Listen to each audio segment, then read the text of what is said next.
법사가 딱 불러주기 좋죠. 뭐 어딜 봐도 설할 바도 없는데 앞에서 설한다는 게 무슨 일이 되는 거죠.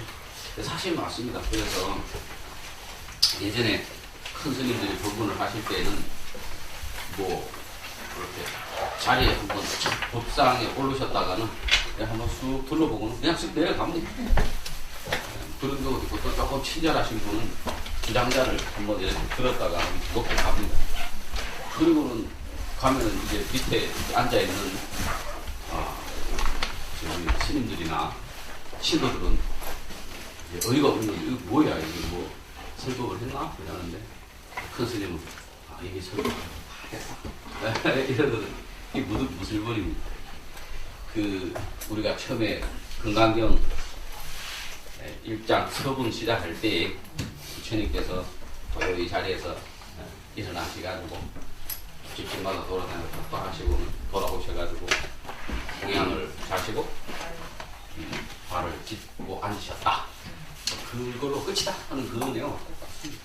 사실 거기에 아무 문제가 없죠. 없는데 중생들이 분별을 내린다. 부처님이 일어났다. 부처님이 앉았다. 부처님이 탁발을 하셨다. 부처님이 식사를 하셨다. 이렇게 이제 분별을 하니까 분별하는 거지만 사실은 일어났다 해도 일어나는 바가 없고 탁발을 했다 해도 탁발하는 바가 없고 그런 것이죠. 그것이 이제 설명은 그렇게 되는 것인데 실제로 이제 그와 같은 심정이 되어서 우리가 그런 해탈 경계에서 인생을 산다고 하는 것은 이게 쉬운 것은 아니죠. 쉬운 것은 아닙니다. 그렇다고 해서 아주 고행 난행을 해야만이 그런 경지에 간다. 그런 것은 아닙니다. 제가 늘 말씀드렸듯이 도대체 분명히 일어나면 일어난 거고 앉으면 앉은 건데 왜 일어났는데 일어난 바가 없다고 하는 것일까? 색이면 색이고 공이면 공이지 왜 색이 바로 공이라고 할까? 색적 시공이라고 할까? 왜 이걸 곰곰이 생각을 해보시는 거예요. 곰곰이 생각을 해보다 보면 그게 정말 간절한 마음이 들고 그러다 보면 어느 순간 분별이 한번 탁 녹아지는 순간적인 그런 체험들이 있습니다. 그 순간적인 체험이 탁 있으면 그 텅 빈 자리의 느낌을 이제 알게 되거든요. 그러면 정신없이 인생사를 살다 보면 여기에 끌렸다 저기에 끌렸다 온갖 경기에 끌려 있다가도 그 고요한 그 자리를 딱 생각을 하면 그때 그 느낌을 한번 체험해 아는 사람들은 그때 그 자리를 탁 돌아옵니다. 그러면은 번뇌가 불 끓듯 하다가도 그게 좀 식습니다. 식고 조금 거리를 떨어져서 이렇게 보게 됩니다. 그러다가 이제 그것이 점점 강도가 강해지면은 삼재팔란이 있을 때도 마음은 고요한 상태에 있게 됩니다. 그 정도가 되면 아주 훌륭한 수행자이고 그 정도가 되면 도인이라 할 수 있겠죠. 그래서 한번 그 경계가 한번 텅 비어 있는 그 경계가 한번 탁 와닿는 그 체험이 필요하고 또 그러한 체험이 있다 손 치더라도 그러한 체험에 자주 머물러서 이런 온갖 경계가 있음 속에 그 경계가 없는 그러한 상태 속에서 생활할 수 있는 그것이 몸에 익어야 됩니다. 그래서 그것은 이제 보림이라 하죠. 한 번 탁 와닿는 거는 이제 보통 깨달음이라 하고 그 깨달음이 왔다고 해서 끝나는 것이 아니라 그러한 깨달음이 내 삶 속에서 이렇게 현현될 수 있도록 또 말하자면 공부를 하고 법에 대한 진리에 대한 안목을 좀 키워야 됩니다. 그러한 체험을 한번 문득 할 수 있는데 그러한 체험이 내 속에서 확고하게 자리 잡고 그러한 체험에 대한 의심이 없어지는 데까지는 또 좀 시간이 걸립니다. 그러나 어쨌든 한번 그 체험이 있는 사람들은 이렇게 무술 이렇게 이야기하면은 그게 뭔 말인지를 특별히 설명하고 설법하지 않아도 압니다. 그 느낌, 무술 있지만 그냥 내가 생각이 분별이 없으면 이때 있음이 없이 그냥 텅 비고 사실 지금 이 상태가 그렇습니다. 이 상태가 문제가 없는데 우리가 자꾸 이렇게 생각 이게 돌아가요 계속. 근데 이 생각이 한번 한번 꺼져서 그 생각 없는 그 상태가 내 가슴에 다가와야 됩니다. 그래서 내가 여러분들 이거를 한번 늘 좀 관한다 할까 아니면은 막 한번 의심을 한다 할까 때때로 마음을 돌리고 그렇게 생활을 하는 것이 그게 수행하는 것입니다. 그러다가 여러 가지 본문 말씀을 듣거나 이러다가 인연이 딱 맞을 때 그러한 느낌, 체험이 막탁 문득 가슴에 와닿는 날이 있습니다. 그것이 결코 어려운 것도 아니고 그것이 뭐 고행난행을 겹쳐서 되는 것도 아닙니다. 단지 본문 말씀 많이 들으면서 분별을 녹이고 우리가 처음에는 무설, 뭐 묘행무주 뭐 이런 이야기를 들으면은 처음에는 논리적으로 잘 이해가 가지 않습니다. 그러나 자꾸 듣다 보면은 나중에 그게 맞다 그게 오히려 더 논리적이다 이런 생각이 와닿습니다. 그게 이제 받아들여지는 거죠, 논리적으로. 그러다가 보면 어느 순간 그게 벌써 어느 정도 내 속에 분별이 녹은 거예요. 그러다가 어느 순간 뭐 분별 녹는 순간이 한번 그렇게 되면은 금강경을 보면은 싹 다 특별히 그냥 논리적인 이런 차원이 아니라 그냥 싹 뭔 말인지 이해가 된다. 근데 이제 그거를 또 논리적으로다가 그렇게 해서 이제 금강경이 나온 거를 그 체험을 논리적으로 설명을 하려면 그게 또 좀 쉽지가 않습니다. 왜냐하면 이게 논리적인 차원이 아니라 그냥 사실이 그런 건데 이걸 말로 참 하자니 쉽지가 않아요. 그러다 보니까 자꾸 불경에 나오는 말씀이라고 하는 것이 모순적으로 느껴지고 상당히 이게 말도 안 되는 소리 같기도 하고 그렇게 느껴지는 겁니다. 그래서 오늘은 뭐 강의도 하지만 제가 그 원래 처음에 강의 계획안에다가 쓰는 거라 보셨겠습니다만 한번 평상시 제가 하는 공부를 어떻게 하는지 한번 여러분한테 알려드리고 그 실습도 조금 한번 해볼까 이런 생각을 하고 있습니다. 그래서 저는 이제 공부를 그렇게 하고 있어요. 그러니까 늘상 이제 본문 말씀 들으면서 그런 말씀을 들으면 이해가 안 되죠. 이해가 안 되는 그게 좋은 겁니다. 이해가 되면 벌써 분별이 한 바퀴 도는 거거든요. 분별이 돌아서 이해가 된 거라. 그러면 이미 분별이 작동을 한다고.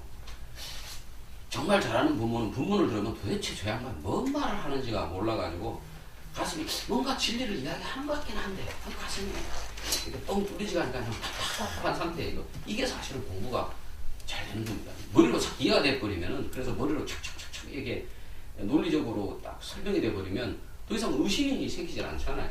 그러면 뭐 분별이 아무 문제가 없는 거예요. 분별이 이놈이 견디지를 못해가지고 지가 그냥 지 스스로 탁 터져버리려면은 이 분별을 하는 요 놈이 아주 참 답답해져야 되거든. 그래서 본문 말씀 같은 거 이렇게 들으면서 아이고 답답해라 이렇게 말씀하시는 분인데 그게 좋은 소식이에요. 사실 답답하고 있다 보면은 어느 날 그 답답함이 탁 터질 때가 있거든. 그래 본문 말씀을 많이 들으면서 이해가 안 되더래. 그리고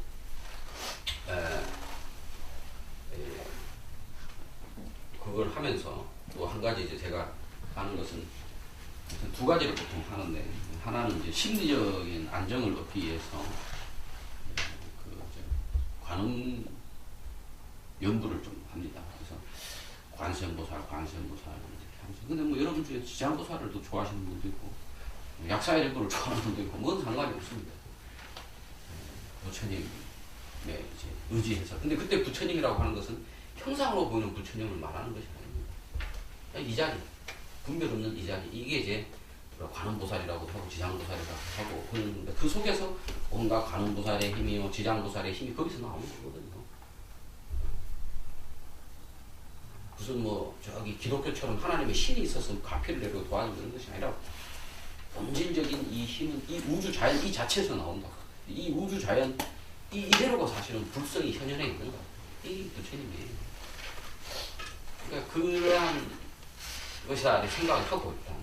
관음보살이 형태로서의 관음보살이 아니고 어떤 색깔로서의 지장보살이 아니고 분별로운 자리에 그 반야 진리, 법신으로서의 부처님, 그걸 관음보살이라 이름해도 좋고 지장보살이라 이름해도 좋고 자기가 좋아하는 데 이름을 붙여가지고 그것을 그 에너지가 또 엄만히 반면해도 좋아요. 엄만히 반면 그게 관세음보살 육자 대명왕 진리잖아요. 그 관세음보살 진언이거든요. 그게 이제 엄만히 반면 연꽃 속의 보석이라는 뜻이거든. 그 연꽃 속의 보석이라는 뜻이 바로 그게 분별 없는 그 자리를 말하는 거예요. 그걸 이제 우리가 불성이라고 하고 이렇게 표현을 하지만 불성이라는 게 따로 있어 불성이 아니고 그 분별 없는 이 자리예요. 분별 없는 이 자리. 그 힘이 나의 이 분별하는 업장들을 녹인다 생각하면서 또는 내가 나를 지금 괴롭히고 있는 어떤 내 삶에 지금 힘든 것들이 있잖아요. 번뇌가 있잖아요. 뭐 남편하고 싸웠다거나 자식이 속을 썩인다거나 그러면 이제 그것이 어디 해결은 안 됩니다. 속 썩이는 것, 남편이 어떻게 갑자기 하루아침에 변하지도 않고 아들이 하루아침에 변하지 않고 다만 내가 변화시킬 수 있는 것은 그걸로 인해서 스트레스를 받는 내 번뇌. 내 남편이 아무리 내 앞에서 뭔 짓을 하고 내 자식이 아무리 속을 썩이더라도 내 마음이 흔들리지 않고 편안하면은 사실 상관없는 거예요. 그러니까 그러한 스트레스, 그러한 번뇌를 그러한 법신 자리에 그 힘이 녹인다 생각하면서 눈을 감고 관세음보살 하면서 그게 그 관세음보살 진언의 힘이 진언에 의해서 드러나는 그 법신 자리의 힘이 내 가슴에 번뇌를 녹인다 이렇게 말하자면 이걸 이제 관상이라는 거예요. 관상. 어떤 하나의 상상을 하면서 그거를 이제 마음속으로 생각하는 거야. 그거를 내가 보통 한 그 이제 뭐 늘 하는 건 아닙니다. 마음이 심란하고 스트레스 받았을 때는 자리에 자정을 해가 소리를 내가 관세음보살, 관세음보살, 관세음보살, 관세음보살 하면서 이 관세음보살의 상을 일단 그립니다. 상을 그려서 그 상에서 빛이 싹하게 나와가지고 내 속에 스트레스를 다 녹인다 이래 생각하면서 한 10분 길면 한 20분 한 20분 정도가 좋습니다. 되게 우리가 좌선이나 면불이나 할 때 마음에 이렇게 풍파가 편안하게 가라앉는 거는 대략 제가 한 20분 20분 정도 지나면 이 뇌파가 생리학자들도 그러는데 호흡이라든지 이런 걸 하면 20분 정도 지나면 뇌파가 안정된다 하거든요. 한 20분 정도 하면 좋아요. 그 정도 하면 마음이 좀 싹 가라앉아가지고 금방 화났던 것이 불같이 화났던 거는 좀 가라앉습니다. 얼마 전에 제가 보니까 굉장히 아주 무시무시한 사건이 두 개나 발생했더라고요. 하나는 남편이 그 이혼한 전 부인을 아주 그 잔인하게 죽이고 뭐 자기도 어디 술 먹고 취해가 있다가 잡혀갔는데 그 딸 되는 사람이 우리 아빠는 아주 잔인무도한 사람인데 이거 풀려나면 우리도 이혼하니까 사역시켜 달라고 참 이게 참 그 희한한 옛날로 치면 참 이게 어떻게 보면 딸이 비난받을 때 일인데 오히려 요즘에는 야 그 남편이라는 놈이 얼마나 나쁜 놈이면 저 딸이 다 저랬겠노. 저도 그게 이해가 되더라고요. 얼마나 저도 아는 분 중에 알코올 중독자 분이 한 분 있는데 제가 이제 그분을 아는 게 그분 부인과 딸을 알죠. 골치 아파요. 진짜. 술이 취하면은 술이 깨질 때는 괜찮은데 술이 취하면은 칼을 들고 찌르니까 그러니까 그걸 어쩔 수 없이 정신병원에 가둬둘 수밖에 없어요. 자기도 근데 이제 그 아저씨도 이제 술을 안 먹고 멀쩡하니까 풀어달라 하는데 근데 또 오면은 이틀 3일 후에 또 술 먹고 또 그런다. 그러니까 본인도 나중에는 포기를 하고 그냥 풀어달라 소리 하면 정신병원에 살더라고요. 참 안 된 일이죠. 아마 그 사람도 그런 류의 사람이 아닐까. 얼마 그 속에 진짜 술이 취하고 하루 줄은 막 망치로 치고 이러니까 어떻게 그런 사람하고 같이 살 수 있겠어. 남편이고 아무리 아버지도. 그 다음에 또 무슨 PC방에서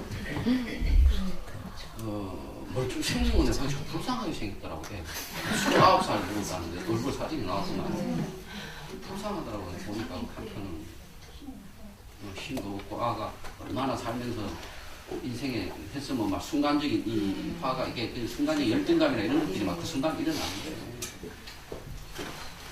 그런 이 금방 제가 했던 이제 이 관세음보살이나 제장보살 명호를 부르면서 한 10분에서 한 15분, 20분 이렇게 하면은 평상시에 뭐 늘 하라는 것도 아니고 생각날 때 한 번씩 이렇게 하면은 그러면 아무리 순간적으로 화가 나도 그런 짓까지는 안 하게 된다고. 자, 순간적으로 화가 나면은 나 진짜 성질 급한 사람은 순간적으로 화가 나면 옆에 있는 걸 막 자꾸 던지는 수도 있거든요.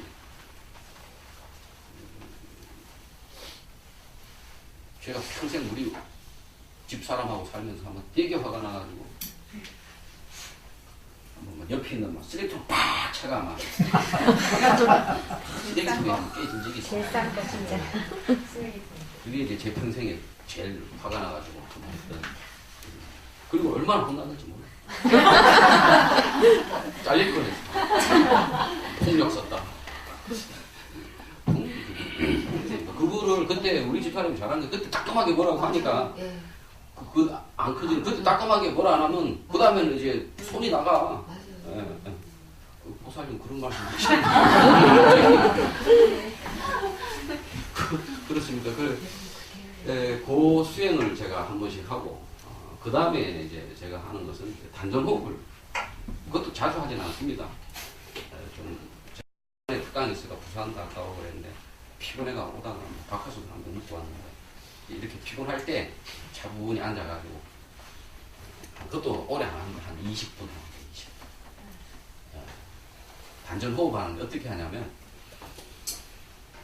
숨을 제가 쑥 들여 마신다고 숨을 쑥 들여 마시면 아랫배로 숨을 쭉 들여 마셔서 숨을 절대 안 참습니다. 숨을 쭉 들여 마셔서 배꼽 아래쯤 단전쯤에 갔을 때 하나 둘 셋 하고는 그대로 내뿜습니다. 숨 들여 마시는 거하고 내쉬는 거를 똑같은 시간만큼 합니다. 그래서 이게 똑같은 시간을 하려면 숫자를 헤아리는 게 좋습니다. 마음속으로 하나 둘 셋 넷 다섯 여섯 일곱 여덟 아홉 열 하나 둘 셋 그 다음에 하나 둘 셋 넷 다섯 여섯 일곱 여덟 아홉 열 하나 둘 셋 13개씩 뭐 헤아리는 건지 아니면 그 자기 호흡에 맞춰서 하면 절대로 숨이 차게 하면 안 됩니다. 편안하게 할 수 있는 부분입니다. 근데 마지막에가 하여간에 단전에다가 약간 힘을 모은다 이런 기분하고 이것이 뭐 제가 마음대로 여러분이 가르치는 것이 아니고 그 중국에도 단전호흡이 많고 우리나라에도 옛날 사람들 도교계통에 수행하던 사람들 단전호흡을 많이 하는데 우리나라에 그 조선시대에 정념이라고 하는 그 단전호흡을 많이 하던 도교의 모사가 한 분 있었습니다. 그분이 하던 그 단전호흡을 그분이 책을 하나 남겼는데 그게 용호 비결이라고 하는 책이에요. 하늘을 날아다니는 용하고 산에 사는 호랑이에서 용호 비결이다. 그 비결에 남은 그 호흡 이거에 금방 내가 이야기했는데 그래서 내가 언젠가 한번 그 책을 읽어보고 그 책대로 한번 해봤어요. 너무 단순하잖아요. 아주. 굉장히 효과가 좋더라고요. 굉장히 효과가 좋더라고요. 딱 20분 하고 나니까 마음이 차분히 가라앉고 막 아랫배에 배가 뜨끈뜨끈해지면 손발이 떳떳해지더라고요. 그 기운이 잘 든다는 얘기죠. 그래서 내가 생각에 이거를 매일 하루에 한 20분씩만 하면은 아주 건강에 좋겠다 그런 생각을 했습니다. 그래서 지금도 늘 하지는 않습니다. 늘 하지는 않고 늘 하게 되면 이것도 뭐랄까 이렇게 집착이 돼가지고 나를 좀 이렇게 거머쥐게 되더라고. 제가 아침 저녁으로 예불을 보통 2번을 하거든요. 아침 저녁으로 예불을 2번을 합니다. 근데 되도록이면 예불을 하려고 하는데 아침에 우리 보통 7경례라고 하나 그 예불문 아침 예불하고 그 다음에 반야신경 한번 하고 기분 좋으면 이제 천수경 한번 읽어보고 한 10분 정도 걸립니다. 10분 정도. 근데 그것도 어떨 때 귀찮아요. 귀찮고 막 좀 하기 싫은데 되도록이면 예불은 제가 좀 하려고 노력을 많이 하고 있습니다. 뭐 그냥 물 한 잔 올리고 향 하나 꽂고 저는 뭐 제 방이 따로 있으니까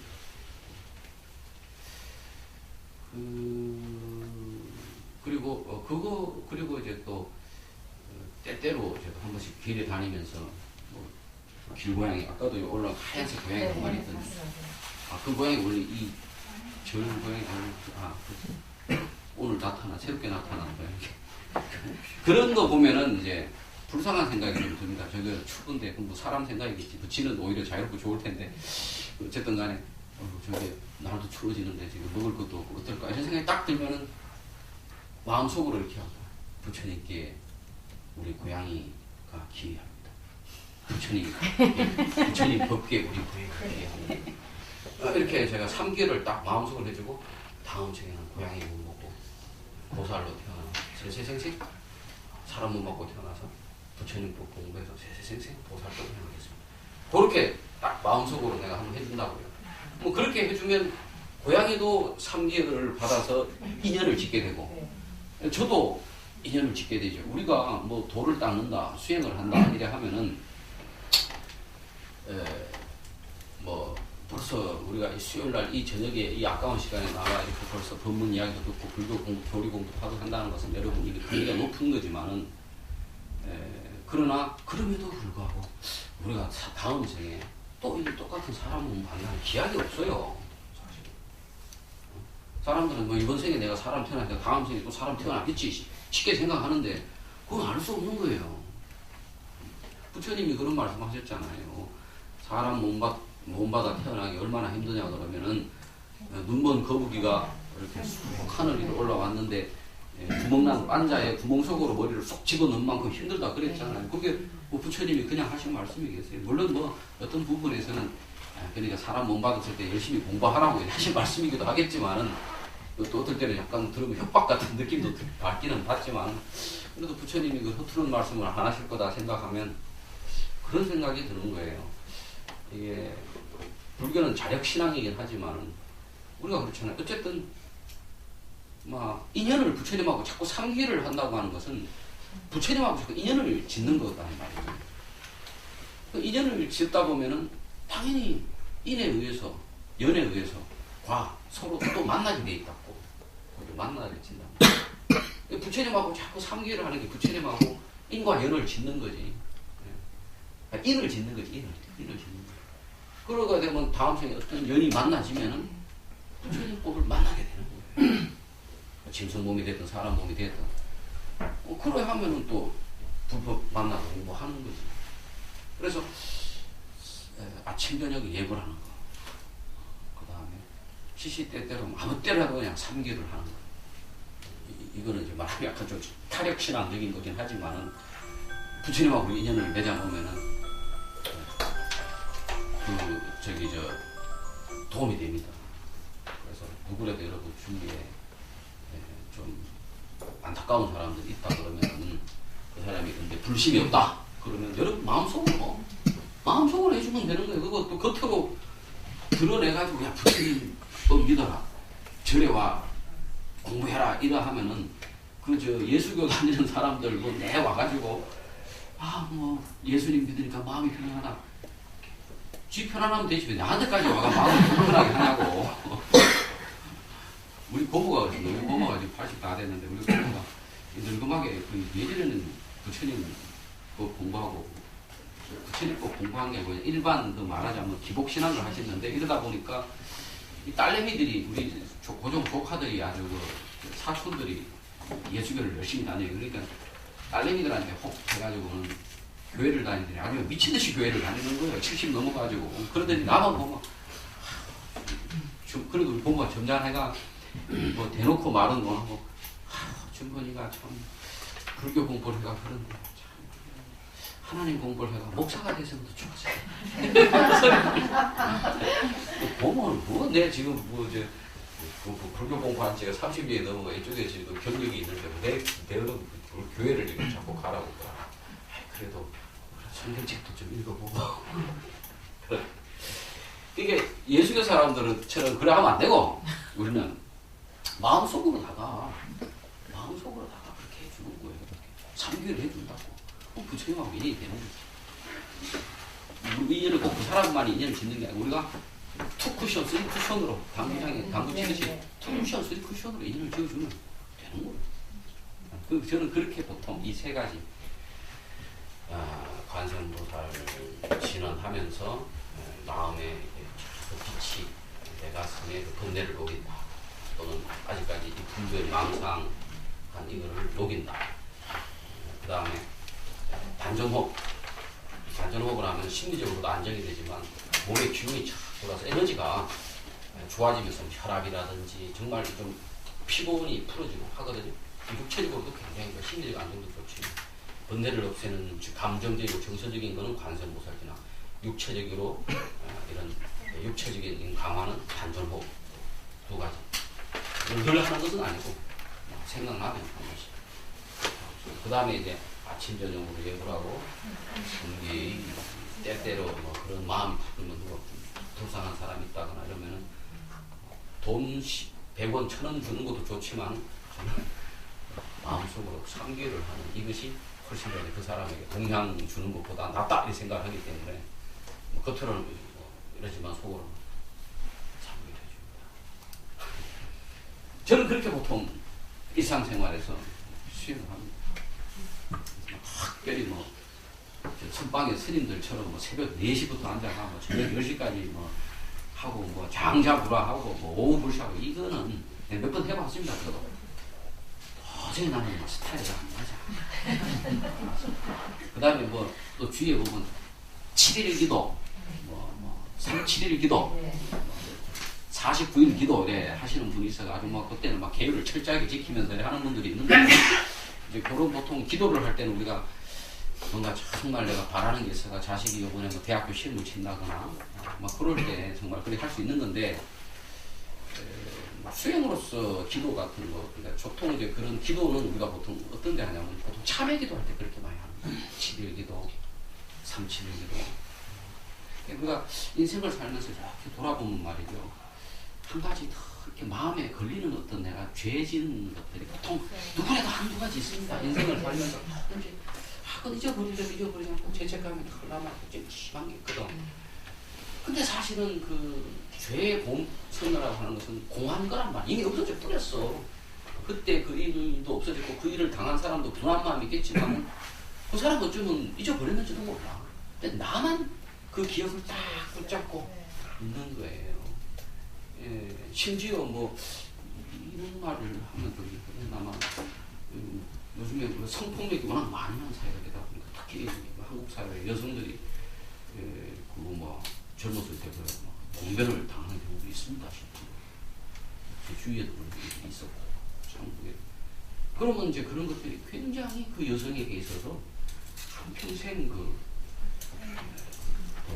죄책감이었지. 그거는 막 분노지. 분노와 좌절, 우울감인데 그런 것들은 큰 건데죠. 그런 것들이 있으면 이게 우리가 선명하든지 기차에 들어가지 않습니다. 그걸 한번 녹여줘야 될 필요가 있어요. 그럴 때는 7일 기도, 3, 7일 기도. 큰 번뇌를 녹일 때는 이런 거를 한번 해볼 만한 필요가 있어요. 또 우리가 뭐 살다 보면 특히 뭐 여기 여자분들 다 계시고 또 남자분들 계시고 살다 보면 또 피치 못하게 중절을 하는 경우도 있지 않습니까? 중절하고 그러면 그게 어쩔 수 없이 뭐 그래 했다. 그러니까 뭐 별 죄책감이 없으면 막 없는 대로 막 편하게 또 막 해도 돼요. 그런데 자꾸 죄책감이 생긴다. 그러면 7일 기도, 3, 7일, 7, 7 기도 합니다. 그리고 너무 죄책감 가질 필요 없지. 그것은 내 업도 있지만은 중절되었던 태아에 업도 있는 거예요. 그래서 지금 그 태아가 업을 다 하려고 나한테 와서 그렇게 될 수도 있는 거야. 그러니까 그걸로 너무 죄책감 갖고 그럴 필요 없습니다. 죄의 본성이라고 하는 것은 원래 공한 거야. 내가 꽉 쥐고 있으니까 죄가 되는 거야. 꽉 뿌리면 죄가 안 됩니다. 물론 어떤 인을 지어서 죄를 지어보면 언젠가 그 과를 받습니다. 그건 사실입니다. 과를 받게 됩니다. 그러나 과를 받을 때는 받더라도 그 내가 죄를 지어가지고 그 죄책감으로 시달릴 필요는 없다는 거예요. 그래서 분별을 자꾸 놓아야 돼요. 분별을 놓아가지고 과를 받을 때도 그냥 분별 없이 과를 받는 거예요. 그런데 그거를 계속 꼬집고 후집고 해가지고 자기 스스로를 괴롭히고 할 필요가 없죠. 원래 이 인생 사바세계라고 하는 것은 죄를 짓지 아니하고는 살 수가 없는 세계가 이기 때문에 사바세계예요. 그런데 어떻게 이런 사바세계 살면서 죄 짓지 않고 살 수 있겠냐? 여러분은 아무리 죄를 지어도 연꽃처럼, 그래서 불교에서 연꽃을 이야기하는 거예요. 연꽃이라고 하면 참 깨끗하고 물을 탁 떨어뜨리면 물이 뭉치지 않고 팍 떨어지지. 그렇지만 그 연꽃이 어디서 피냐면 절대 깨끗한 물에서 피질 않아요. 지저분한 사바세계에서 피는 거예요. 온갖 죄가 나한테 묻어있지만은 우리의 본성은 그 죄에 물들지 않는다. 그거를 딱 믿고는 그런 내 마음속의 번뇌를, 내가 이 번뇌가 원래 실체가 있어서 내가 죄를 지어서 이렇게 있는 게 아니고 다 과거에 흘러갔거든요. 내가 이걸 마음속으로 이 실체 없는 걸 꽉 붙잡고 있으니까 내가 죄책감 속에 사는구나 생각하고 그 짐을 놔버려요. 그걸 왜 무겁게 짊어지고 가요? 아니면 다른 방식으로 내가 그런 죄가 있으면 그 죄를 갚는 걸로 사회 봉사를 그렇게 해서 갚는 거예요. 너무 그런 마음에 그런 죄책감이 있으면 이 수행이 안 돼요. 수행이 안 된다. 놔버려요. 지금 이 순간에 뭐가 문제가 있어? 지금 이 순간에. 지금 이 순간에 뭐가, 여러분 중에 누가 죄인이 누가 있냐? 아무도 죄인이 아니에요.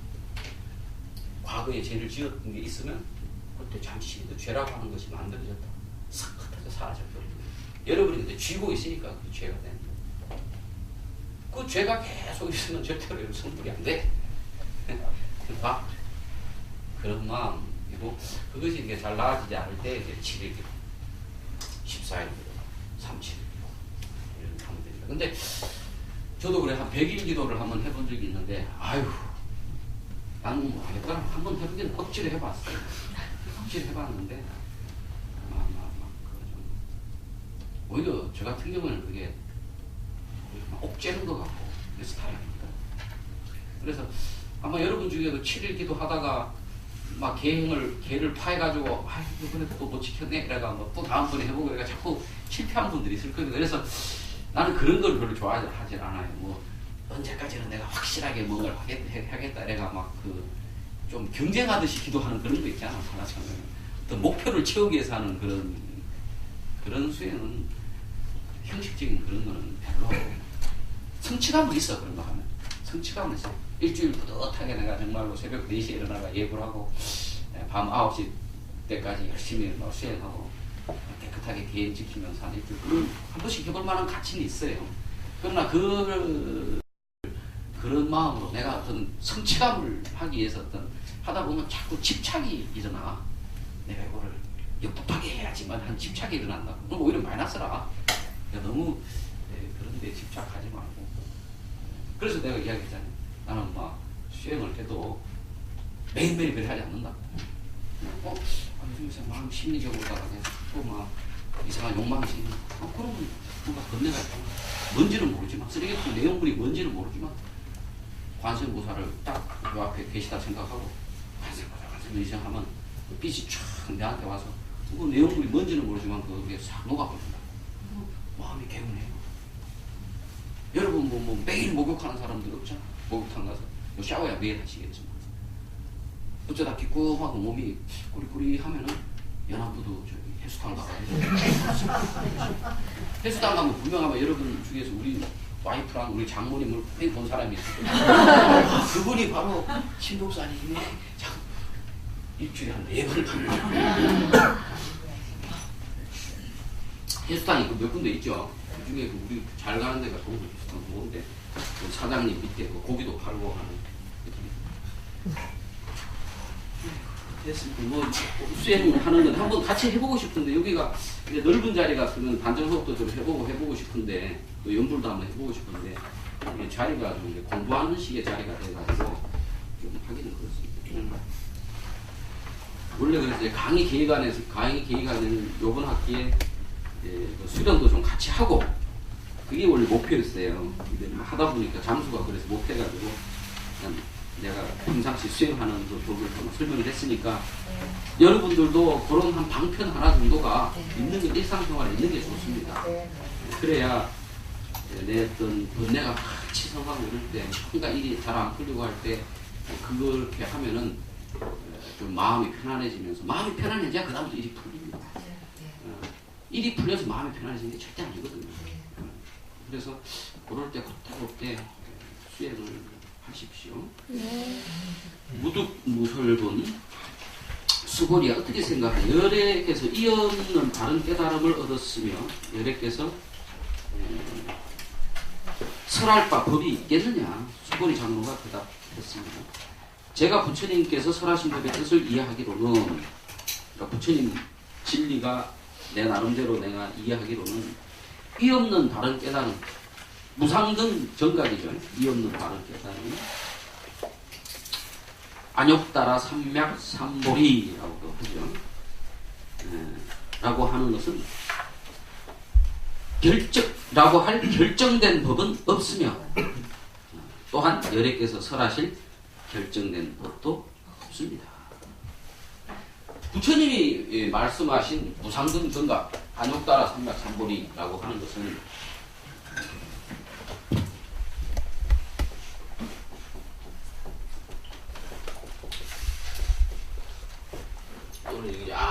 이거를 이제 인도말로 안욕따라 삼막 삼보리라고 하고, 무상, 여기 이제 등정각이라 하는데 앞에서 보통 무상 정등정각 이야기를 하는 겁니다. 그래서 무상 정등정각,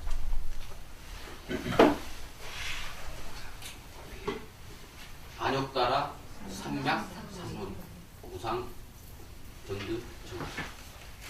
무상이라고 하는 것은 뭐 부처님법이 최상이다 이 말이죠. 부처님법이 최상이다. 왜 부처님법이 최상이냐?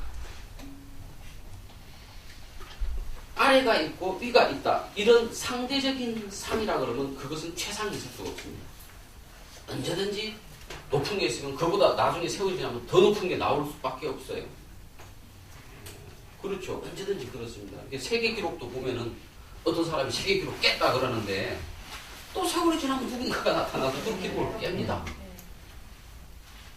이 상대적인 상과 하로는 최상이라고 하는 게 있을 수가 없어요. 부처님법이 왜 무상, 더 이상 그 위가 없다라고 하느냐? 위나 아래다라고 하는 이 두 가지 분별 자체가 없는 거예요. 그렇기 때문에 그게 무상인 거예요. 무상. 만약에 상대적인 상으로서 부처님법이 최상이다. 우리 부처님법이 최고고 나머지 법은 이건 비법이고 이것은 부처님법보다 수준이 떨어진다. 이런 건 없단 말이에요. 예수 가르침 가지고도 부처님 말씀하신 그 깨닫는 사람들이 있습니다. 중요한 것은 분별 없는 그게 중요한 거지. 부처님법이다, 예수님법이다 이런 게 중요한 게 아니란 말이야. 그래서 불교는 불교이지만 불교를 넘어서는 거라고요. 근데 예수교 같은 것들이 이제 안타까운 것이 예수교 그 사람들은 자기 법이 최고다라고 이야기하면서 남의 법들은 뭐 불법이라든지 또는 뭐 천주교라든지 이런 거는 자기들 그 법보다 밑에 있다고 생각한단 말이에요. 그런 게 아니라 불법은 우리 불법이 최고다 하지만 그 최고라고 할 때는 남의 법이 보다 최고다라가 아니고 위다 아래다라고 하는 게 그게 없기 때문에 그래서 최고다. 그래서 무상이다. 무상. 정등 위다 아래다라고 하는 분별이 딱 없으면은 삶을 하나하나가 평등해요.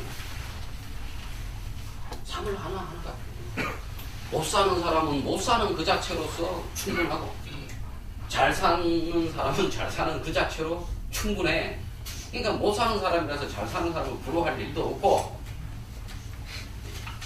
얼굴이 못생기면 못생긴 대로 완전한 거고 잘생기면 잘생긴 대로 완전한 거란 말이에요. 그래서 얼굴 못생긴 사람이 잘생긴 사람 되려고 뭐 턱을 깎아내고 그럴 필요가 없는 거예요.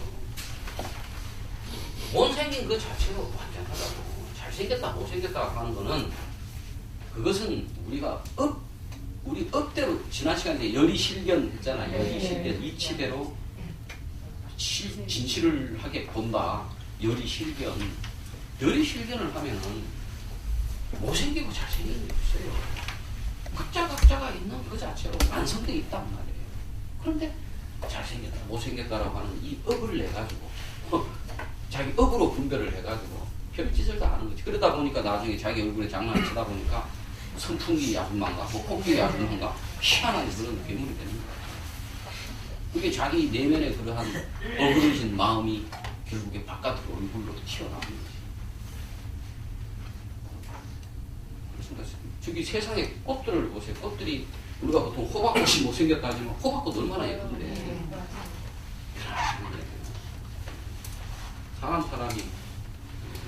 사람 외모도 그렇고 또 내가 처해 있는 환경도 그렇고 그렇습니다. 그것이 남들보다 자꾸 못하다고 생각하게 되는 것은 높다 낮다라고 하는 이러한 분별이 있기 때문에 그렇습니다.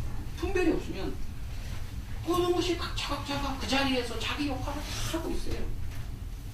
하나도 문제가 없어요. 그게 정등입니다. 정등.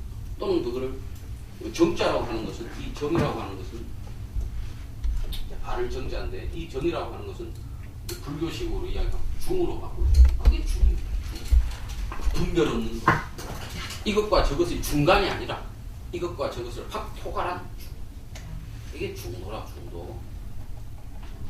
그래 정등이 바로 그 분별 없는 그 상태. 그래서 너와 내가 둘이 아니라 하나로 있으면서도 각각이 각각으로서 작용하는 이 세계. 그걸 그 상태로 딱 있는 그 상태가 바로 정각의 상태입니다. 정각. 바르게 깨달은 상태입니다. 그게 무상정등 정각이죠. 그러니 무상정등 정각이라고 하는 것이 그런 뜻이기 때문에 결정된 법이라고 하는 게 있을 수가 없어요. 딱 정해진 법. 이것은 뛰어난 거다. 이것은 뛰어나지 못한 것이다. 결정된 게 없단 말이에요. 이 분별 없는 자리에서 보면. 뛰어난 것은 뛰어난 것으로서 그 자리에서 자기 역할을 하면서 완벽한 것이고, 뛰어나지 못한 것은 뛰어나지 못한 것대로 자기 역할을 하면서 완벽한 거란 말이에요. 그런데 뭐 뛰어난 것, 뛰어나지 못한 것 이런 식으로 결정되는 건 없어요.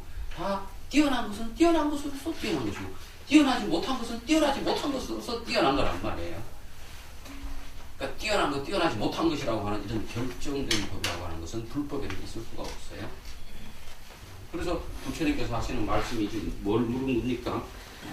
무상등 정각을 얻었으며 열애께서 설할 바 법이 있겠느냐? 그랬을 때 부처님께서 말씀하신 그 법은 결정된 법은 없으며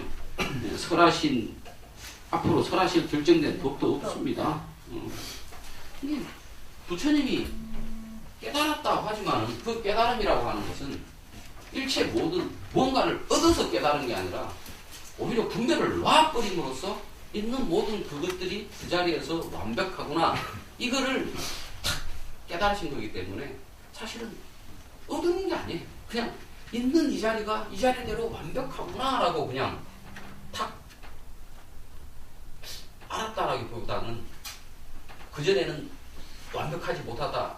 뭔가 수행을 해가 미진한 것을 닦아내서 해탈을 얻어야 되겠다. 독과를 얻어야 이게 있었는데 이러한 분별을 놔버리고 이미 이 자리가 완벽한 자리구나 하는 거를 탁 깨달아버리는 거잖아. 분별을 놔버린 거지 뭔가를 얻은 게 아니잖아. 그죠? 그래서 부처님께서 얻으실 것도 없고 그리고 뭐 설하실 바도 없는 거예요. 이 자리가 완벽한 거예요. 그 얘기를 하는 거지.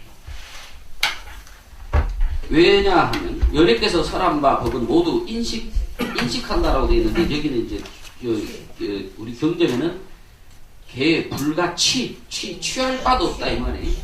모든 걸 취한다. 열애에 설할 바 법은 취할 수도 없으며 취한다고 하는 것은 요게 부처님 법이다. 요것이 결정된 부처님의 법이다. 딱. 요게 진리다. 딱. 이런 거 아니란 말이야. 부처님이 뭐라는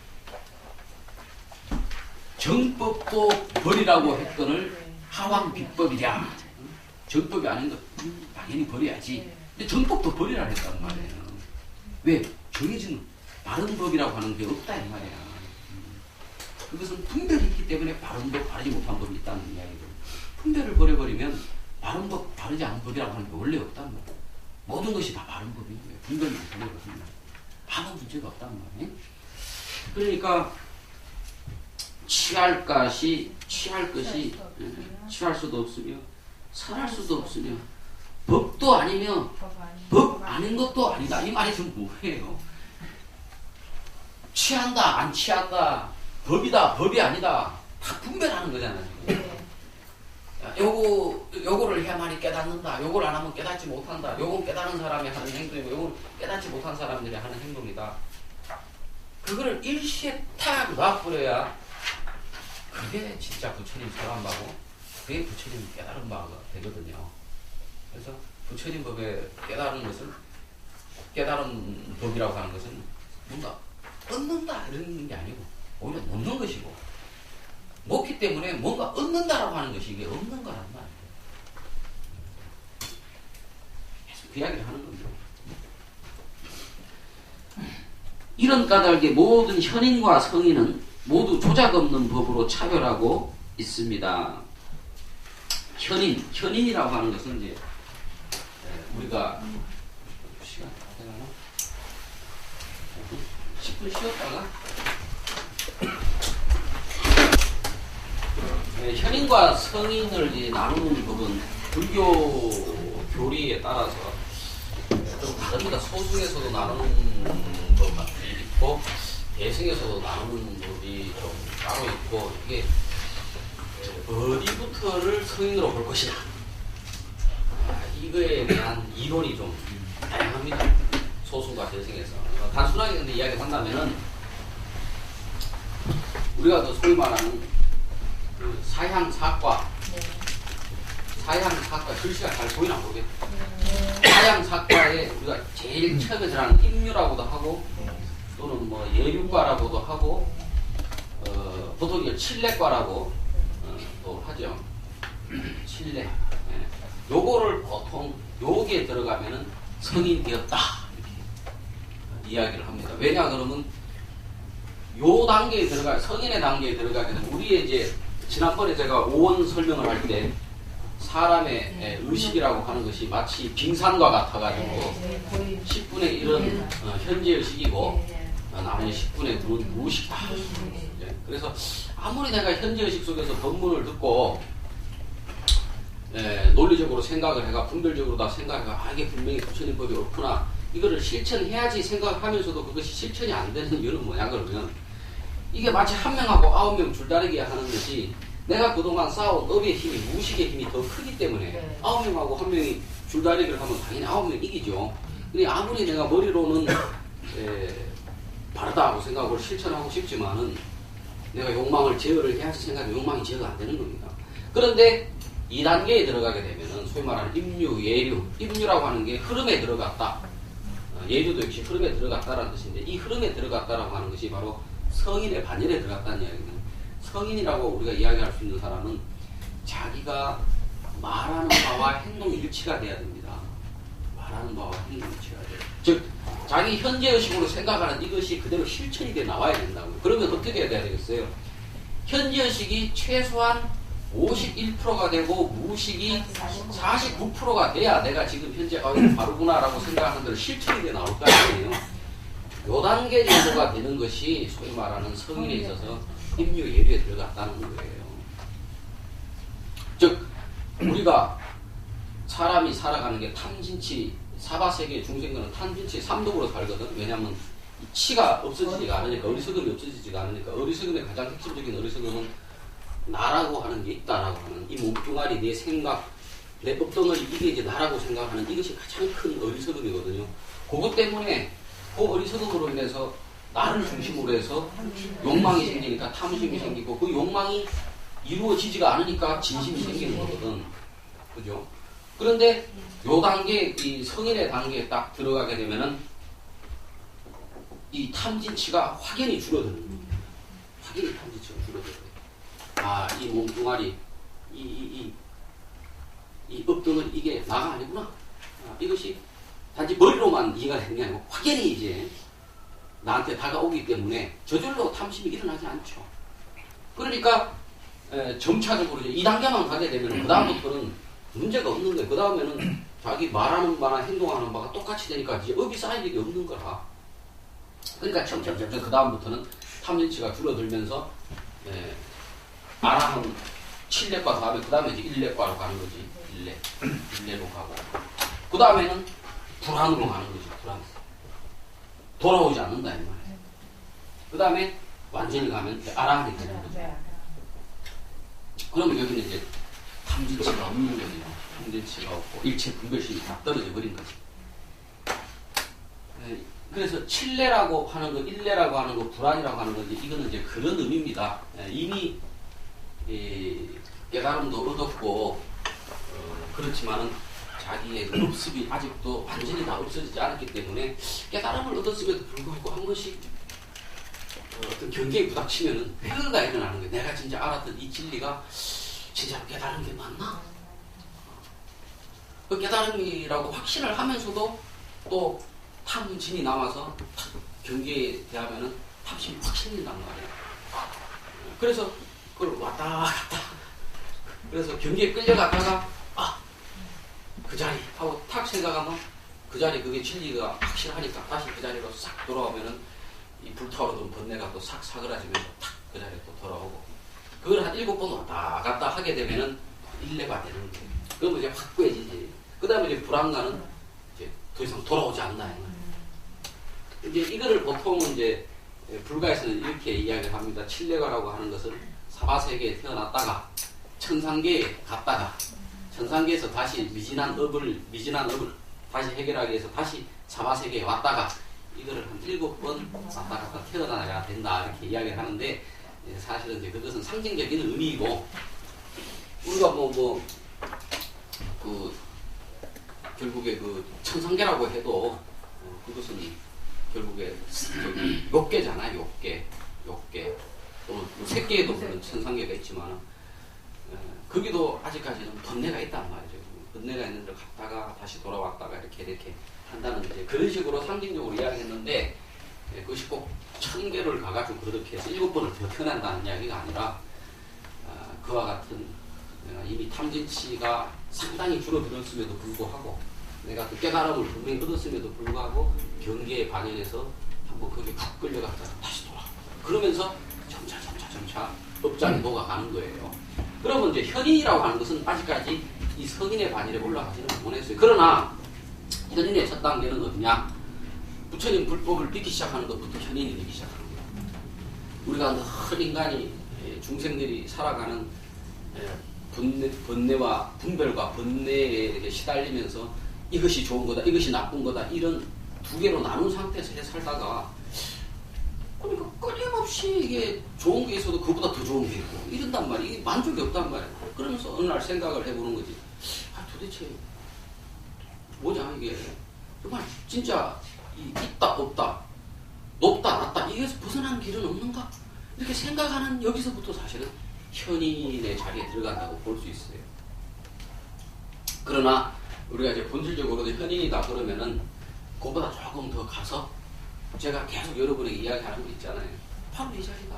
이 자리가 분별 없는 이 자리인데 우리가 다만 분별을 내기 때문에 그런 거지 특별히 다른 진리가 있는 게 아니다. 바로 이 자리가 그대로 불성이 현현한 자리다. 색적시공의 자리다. 텅 비어 있는 것이 이게 꽉 차 있는 것 같지만 사실 이게 텅 비어 있단 말이야. 이 말 여러분이 잘 이해가 안 될 텐데 사실 텅 비어 있어요. 왜냐하면 논리적으로 설명할 수 있어요. 우리가 지금 있다라고 생각하지만 찰나가 다른 찰나예요. 이게 찰나 다른 찰나라고. 그러니까 이 찰나에 있었다가 그 다음 찰나에 이게 우리는 전 찰나하고 이 찰나하고 별반 큰 차이가 없으니까 변하지 않았다고 생각하잖아요. 근데 이 찰나하고 전 찰나에 세상이 완전 확 변해버리는 거예요.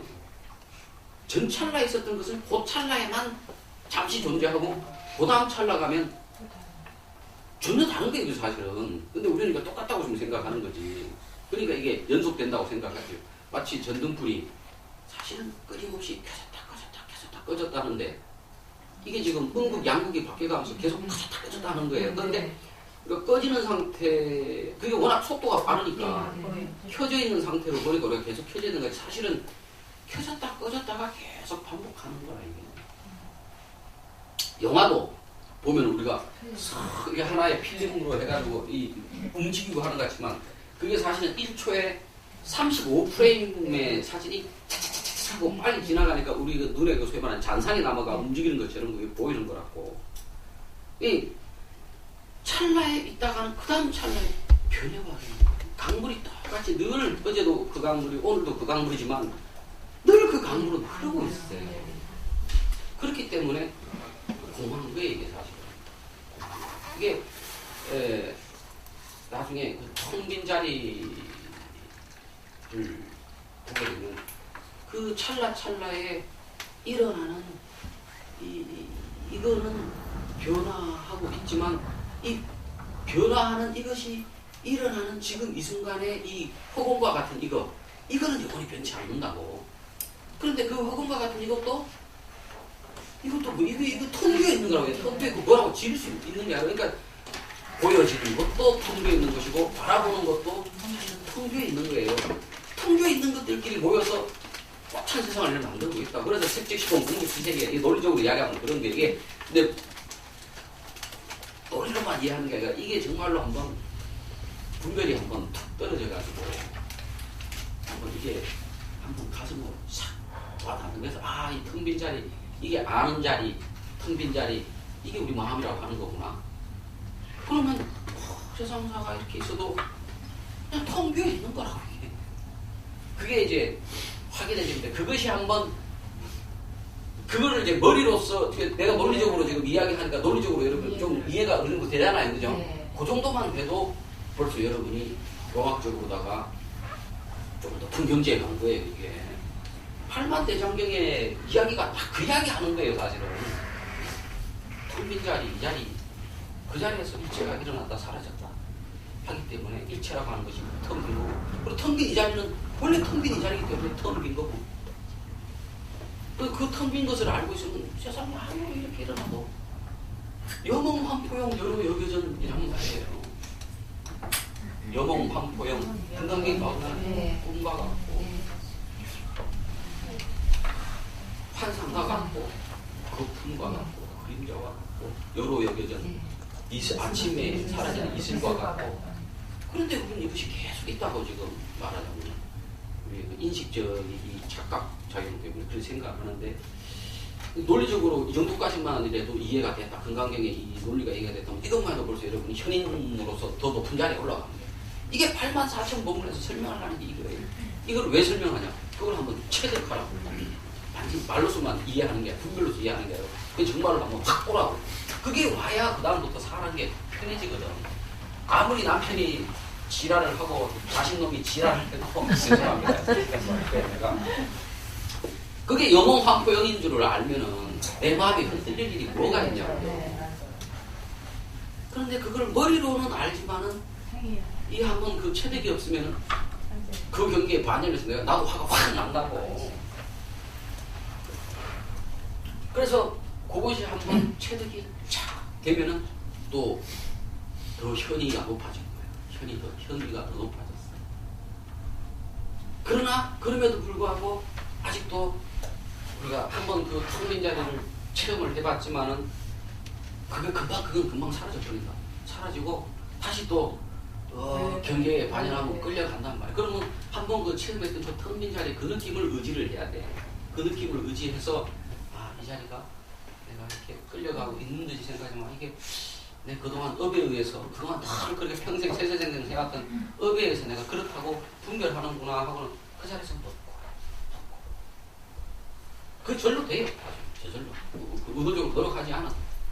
왜냐하면 그 느낌이 있으면 왜냐하면 그 느낌 상태에 텅 비어 있는 그 느낌 상태에 있으면 편하거든.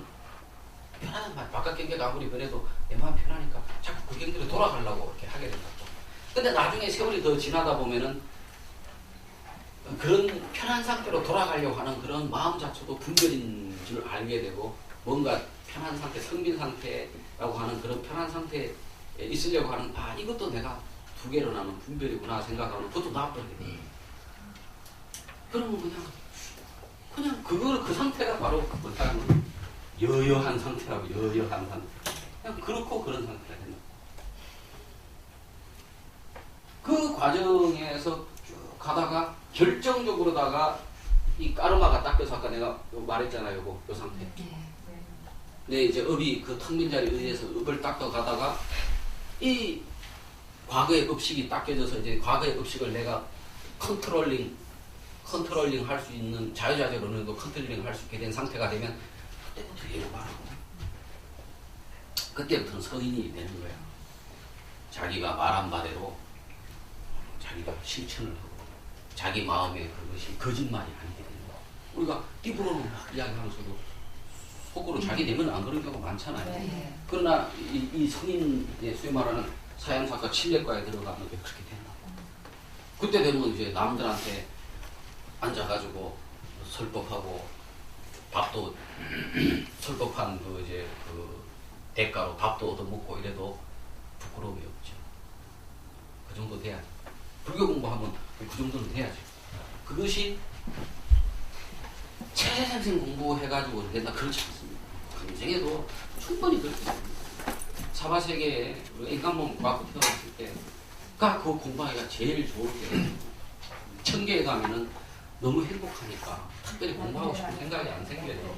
모든 것이 만족한데 뭐 고통이 없는데 뭐 그런 게 뭐가 필요해서 저는 그래서 어떨 때는 그런 생각을 합니다. 깨닫는 것보다 그냥 천계에 사는 게 훨씬 낫겠다. 그런 생각도 들 때가 있습니다. 그러나 천계도 결국에는 끝나는 날입니다. 네.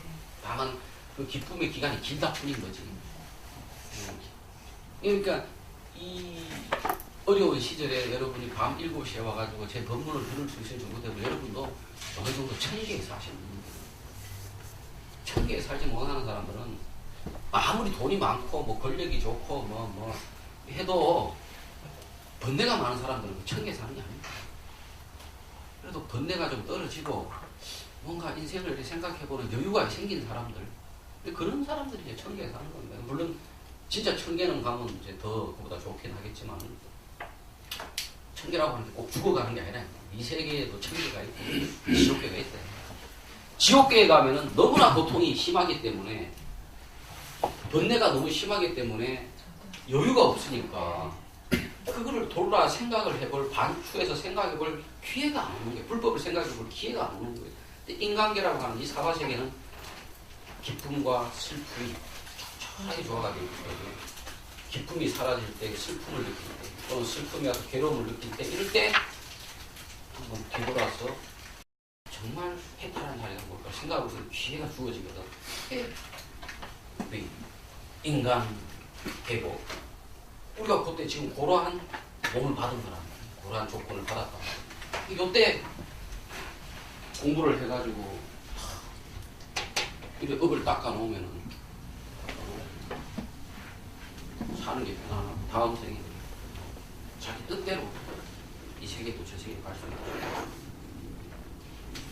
그래서 뭐 간혹 불자들이 아이고 저렇게 어려운 수행의 길을 우리 같이 뭐 스님도 아니고 우리가 좀 일반 불자가 어떻게 가겠어? 전혀 견성한 분들 많습니다. 견성한 분들이 뭐 대학 나오고 박사 나오고 그러지 아닙니다. 그런 사람도 오히려 견성이 빨리 안 돼요. 분별이 많아가지고. 오히려 순수하고 이렇게 남의 말 잘 듣는 분들 있잖아요.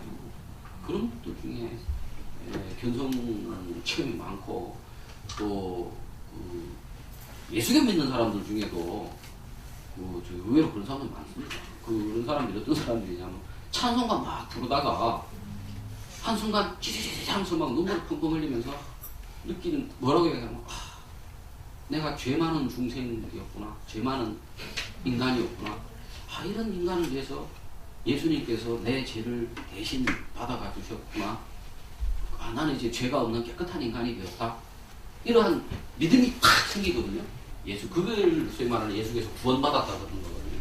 그것이 어떤 면에서 말하자면은 내가 죄 많은 중생이다라고 하는 분별에서 한번 탁 벗어난 거예요.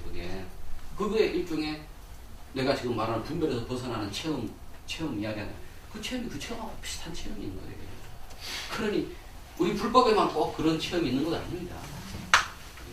또 불법이고 뭐 예수교고 이런 거 모르는 사람들 중에서도 살다가 보면 너무 힘들고 괴롭다 보니까 한순간에 아이고 이놈의 세상 정말로 지긋지긋하다라는 생각을 하면서 염리심이라고 그래요. 염리심. 속세에 대해서 벗어나고 싶은 마음이 딱 생기는 순간에 하면서 텅 빈 그 체험을 탁 하는 사람들도 꽤 있어요. 근데 이제 그런 사람들이 되게 보면 그게 어떤 의미인지, 그게 체험의 의미가 뭔지를 잘 몰라.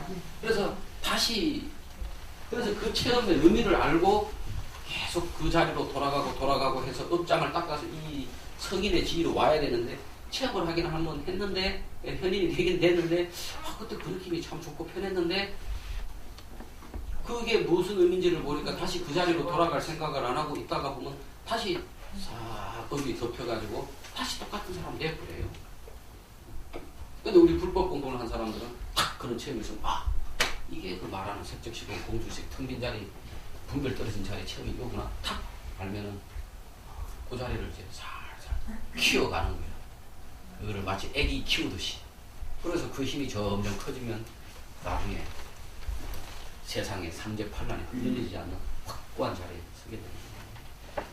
그러면 이제 아까 저희가 늘 이야기하다시피 대나무 그림자가 대도를 쓸어도 먼지가 일어나지 않고 하늘에 달이 연못을 뚫어도 파도가 일어나지 물결이 일어나지 않는 그 상태가 다 되는.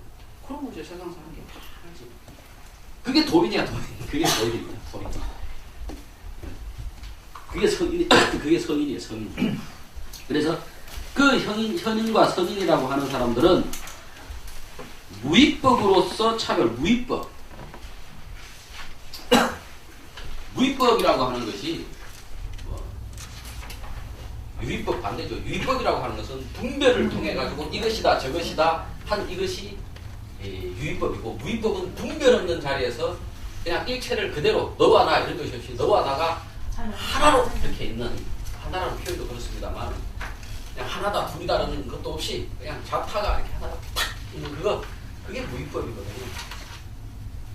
그 무위법의 차원에서 딱 보면 이 세상 모든 것이 텅 빈 자리에서 일어나는 모든 것이 그 본성이 텅 빈 자리지만, 텅 빈 자리에 본성이 일어나는 거기 때문에 다 텅 빈 자리지만, 텅 빈 자리에 일어났음에도 불구하고 또 잘난 놈은 잘난 놈대로, 못난 놈은 못난 놈대로, 들국화는 들국화대로, 호박꽃은 호박꽃대로 다 다르잖아요. 다르면서도 이게 다르지가 않거든.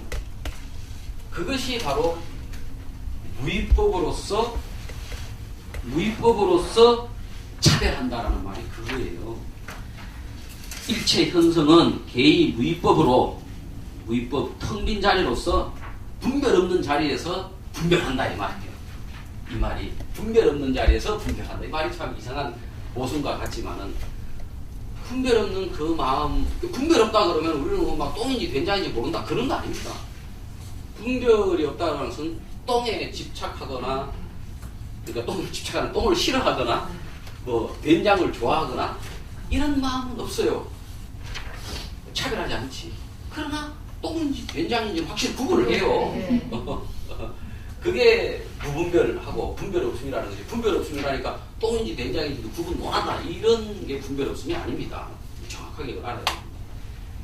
다 따로따로 각자 자리가 있지만, 그래서 다 차별이 있지만, 그럼에도 불구하고 차별이 없지만 그럼에도 불구하고 각자 자리에서.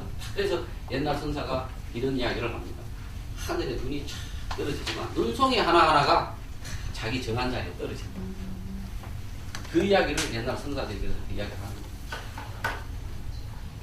그런 이야기를 할 수 있는 것은 선사들이 그런 체험이 있기 때문에 그 이야기를 합니다. 그래서 인연대로 인과가 인과대로 흘러가는 겁니다. 인에 따라서 과가 다 흘러가고, 그러나 인과가 또 없다고, 텅 빈 자리에서 보면 그냥 인과가 없는 거지만, 그러나 그 자리에서, 그 분별 없는 자리에서 내 보면 하늘에서 떨어진 눈이 자리에 탁탁 떨어지듯이 또 인과가 정확하게, 이것이 이거를 체득을 하려면 분별하는 논리적인 사고로는 논리가 안 돼. 그걸 한번 탁 놔버렸을 때 각자 따로 있으면서도 하나이면서도 각자가 따로 자기 역할.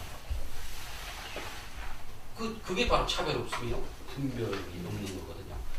그거를 한번 체득을 해야 돼. 그래서 우리가 건강경으로 이제 공부하는 것이 그와 같은 교서를 이해하려고 하는 것이고, 궁극적으로는 교서를 넘어서서 그거를 한번 가슴으로 한번 체험을 해야 돼. 그래서 아까 내가 수행 이야기를 처음에 첫 시간에 내가 했지만은 건강경을 꾸준히 읽는 것도 참 좋습니다. 건강경을 저도 예전에도 한번 이야기 말씀드렸습니다만, 제가 건강경을 처음 접하게 됐던 이유는 대학교 2학년 때 백성욱 박사의 건강경 독송회라고 하는 게 있었습니다. 백성욱 박사 아시죠? 내 이야기 안 해요? 백성욱 박사 아니시죠?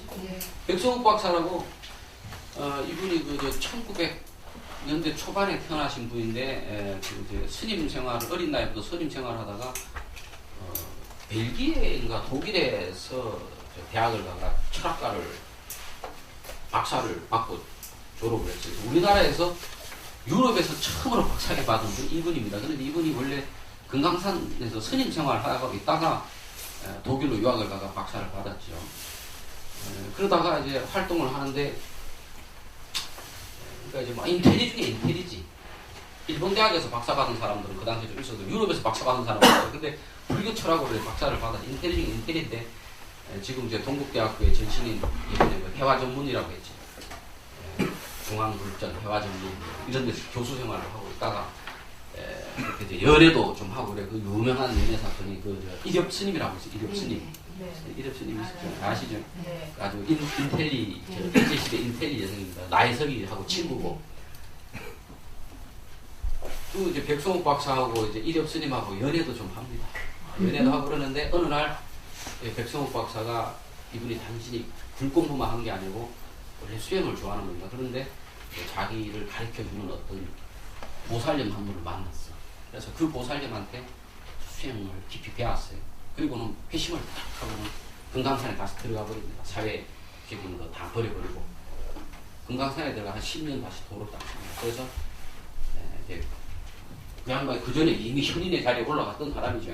근데 이제 금강산에서 도를 닦아서 이제 선인의 반열에 올라가셨겠죠. 그래가 이 양반은 특히 신통이 많이 튀었습니다. 신통이. 그래가지고 뭐 앞날도 좀 예언도 하시고, 또 제자들 가르칠 때 전생 이야기도 해주시고, 뭐 이런 내용이 좀 많습니다. 그래가지고 이제 통일이란다. 해방되고는 우리나라 그 초대 내무부 장관을 하시고, 동국대학교 이사장도 하시고, 총장도 하시고 그런 분인데, 이분이 이제 연세가 드셔가지고는 지금 소사에서 소사에다가 소사 농장을 하나 지어놓고 제자들을 가르쳤었어요. 그 제자들 중에 이제 여럿이 중에 하나가 건강경 독송회라고 하는 조직을 만들었거든요. 조직이 꽤 많습니다. 그래서 새벽마다 모여가지고 같이 건강경 독송을 하는 거예요. 건강경 독송할 때 그분은 이렇게 하라고, 호계자로 하라고 그러시더라고요. 여시하면 일시, 불제사, 아이고, 국수고, 기도건, 이게 호계자로 하면요, 이게 허리가 굉장히 아파요. 아픈데, 건강경 보통 1독 하는데 대략 한 40분 걸리거든요. 40분 걸리는데, 40분 하고 나면 허리는 아픈데, 정말 이 학문이 뭉칫하면서 에너지가 쫙 이게 흘립니다. 그리고 이 자체가 말이지, 이 자체가 말하면 요가 하는 거와 똑같은 거예요. 요가 하는 거. 이게 이렇게 하면 학문이 자기도 모르게 이게 옴시dom시하면 이게 힘이 들어가거든. 그 에너지가 쑥 가면서 경전을 독송을 하면 이게 저절로 호흡이 된단 말이에요. 호흡이 되고 의식이 집중이 되는 데다가 건강경의 이 내용이라고 하는 것이 내가 지금 여러분한테 강하지만 계속 분별 없는 자리에 대한 이야기잖아요. 그러면 내가 그걸 알든 모르든 내 무의식 속에 건강경의 진리가 계속 들어요. 그러면 나도 모르게 분별하는 그 업이 자꾸 먹어지는 거야. 그래가지고 이 건강경 독서, 근데 그때는 내가 그 이치를 몰랐어요. 무조건 했는데 그거를 이제 아침에 7번, 저녁에 7번 읽으라 거예요. 그러면 아침에 한 3시간, 저녁에 한 3시간 되는데 처음에 그때는 아주 내가 막 그때는 심심이 불타올라가지고 진짜 그렇게 했어요. 근데 이제 나중에 아주 힘들어서 아침에 3번, 저녁에 4번 나중에 더 힘들어서 뭐 아침에 안 먹고 그냥 요즘에 안 읽은 지 오래됐어요.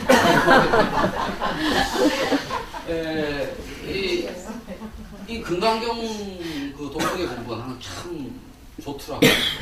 그리고 또 이제 금강경, 그래서 그 금강경을 그래 공부하고 일상생활에서는 어떻게 공부를 하느냐, 어떤 생각이 탁 일어나잖아, 그죠? 물론 우리가 뭐 생각이 일어날 때 생각이 100가지 일어난다면 알아차리는 생각은 그저 한 10가지밖에 없습니다. 나머지 90가지는 무의식에서 슉슉슉 돌아가니까 현지의식에서 잡히는 건 한 10분의 1밖에 안 잡힌다고. 그나마 그거라도 잡았을 때, 가령 내가 순간적으로 어떤 번뇌가 일어났다, 어떤 생각이 일어났다, 어떤 게 걱정이 된다. 우리 아들 뭐 이런 삼수하고 있는데 이거는 뭐 어떻게든 수시에 붙어야 될 텐데, 이런 생각이 탁 일어나면 탁 번뇌거든요. 그런데 그것이 어디서 일어났죠? 텅 빈 자리에서 일어났어요. 텅 빈 자리에 일어났어요. 그러면 텅 빈 자리를 다시 돌려버려요. 근데 그 텅 빈 자리가 뭐냐면 그게 부처님 자리거든요.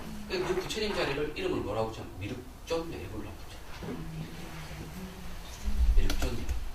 그래서 미륵존, 그때 어떤 생각이 탁 일어나면 미륵존 열애를 하면서 그 일어났던 번뇌를 미륵존 열애를 받쳐버리는 거야. 텅 빈 자리 다 돌려버려요. 그러면 법이 녹아. 그래서 일상생활에 그래 공부를 하는 거예요. 그러다 보면은 우리가 이게 먹고 내가 한 번씩 생각하라 그랬죠. 네. 이거 할 때 훨씬 도움이 되는 거예요. 왜냐하면 분별이 자꾸 녹으니까 이게 먹고 할 때 하고 탁 깔아차려야 되면 기회가 훨씬 더 확률의 기회가 높아진다. 그 공부가 참 좋은 공부예요. 근데 그게 또 참 쉽진 않다. 그게 습관이 처음에는 막 신심이 불타오를 때는 아침에 7번, 저녁에 7번, 미륵존 열애를 했는데, 수행이라고 하는 거는 하다 보면 그것도 자꾸 집착이 된다. 왜냐면 하다가 수행을 좀 등한시하게 되면은 나를 질책하게 되고, 수행이 오히려 짐이 돼요. 그러니까 수행을 하되 수행에 집착하지 않고 수행을 해야 돼요. 그래서 수행을 한다라면 이미 벌써 상에 잡힌 거거든요. 상에 잡히니까 분별에 잡혀버렸기 때문에 수행을 안 하게 되면 수행을 안 해야 나를 찝찝하게 되는 거예요. 그러니까 그 수행을 타고 하지 말라는 이야기는 아니에요. 수행을 하되 좀 유연하게 하고 그 수행 그 자체가 짐이 돼서 나를 억압하지 않도록 하고 그렇게 해야 된다. 그래서 왜냐하면 이미 이 자리가 우리가 특별히 가야 될 자리가 있는 게 아니고 이미 이 자리가 완성된 자리이기 때문에 그것만 톡 하면 알면 되는 거거든. 어려운 게 아니거든. 그러니까 그렇게 해가면 돼.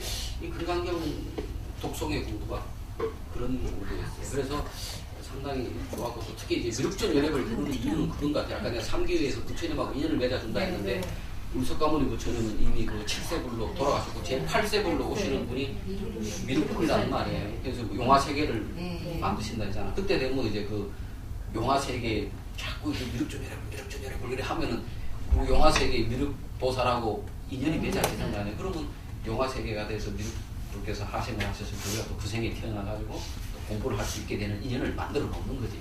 아마 그런 이유로 그 백성욱 박사께서 그 금강경 공부를 그렇게 하라고 하는 것이 아닌가 그렇습니다. 그래서 이 금강경의 그 내용을 우리가 이렇게 글자로도 공부를 하지만은 이 금강경에서 이야기하는 이 분별이 있는 그 자리가 확연히 드러날 수 있도록 시간이 되고 한 번씩 마음이 심란하고 그럴 때만 가만히 앉아가지고 독경을 하면 좋습니다. 그래서 꼭 32분 끝까지 읽을 필요 없습니다. 이게 1분 10시 야문할 때 벌써 금강경이 끝났다 그랬잖아요. 사실 여러분 이거 보면 똑같은 내용이 계속 반복되고 있는 겁니다. 내가 계속 똑같은 이야기 하잖아요. 똑같은 이야기 하고 있는 겁니다. 그러니까 한 7분까지 읽든지 시간이 안 되면 한 7분까지만 읽든지 시간이 좀 되면 14분까지 읽든지 그럼 영 시간이 많고 뭐 할 일도 없고 심심하고 그런 거 연락을 한다고 뭐 32분까지 그래 하는 거예요. 그렇게 하다 보면 자꾸 분들이 녹아가서 어느 순간에 길 가다가 자동차 빵 하는 소리가 이게 세세생생 걸릴 일이 아니라고. 세세생생 걸릴 일이 아니라 금생에 끝나는 일이고, 옛날 부처님 말씀에 의하면은 집중해서 네가 정말로 그 절실한 마음을 하면 일주일만 한다고. 일주일만 안 하게 된다고. 일주일이. 안한존자도 원래 아라한이 못 되는 분이에요. 네. 그래가지고 부처님 제 1차 결집을 할 때 가섭존자가 너는 아라한도 안 된 놈이 아무리 부처님 말씀을 많이 들었으면 부처님의 본뜻을 알 수 없지 않느냐. 너는 이 결집에 들어올 수 없다. 그래가 열받아가지고 개족산이라는 산에 가가지고 닭다리 산이지 개족산. 닭다리 산에 가가지고 막 미친듯이 뭐 윗바사나를 했는지 뭘 했는지 하다가 이 양반이 언제 깨달았냐라면 이제 내일이면 결집날이란 말이에요. 새벽이 다 돼가. 근데도 도가 안 터지는 거야. 그래가 아유 나는 이제 하면 안 되는갑다 라고 자리에 누구려고 이 벽에를 딱 갖다 대는 순간에 그게 묘한 거를 상징하는 거예요. 부처님도 고행난행하시고 명상 수행을 했는데도 해탈을 못 이라가 아유 이게 안 되네 내가 포기하고 내란자락강에서 몸을 씻고는 보리수에 그냥 편하게 앉았어요. 그게 사실 포기한 마음이거든. 아이고 사람 집으로 이게 안 되는구나. 안한존자도 또 마찬가지야. 일주일을 쭉 돌겠는데 아이고 내 평생 해다가 안 되던 걸 일주일 안에 되겠나. 아이고 안 되는가 하고 포기를 한 상태가 되니까 포기를 하면 어때요? 마음이 좀 나아지는 거야. 그때 바로 그 자리예요. 그 자리. 일체의 그런 욕망이 탁 나아진 그 자리. 그러니까 이거네.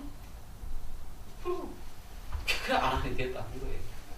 그러니 그 자리가 아주 뭐 고행난행을 하고 뭐 열심히 해가지고 억지로 노력을 해가 얻는 자리가 아니라 무득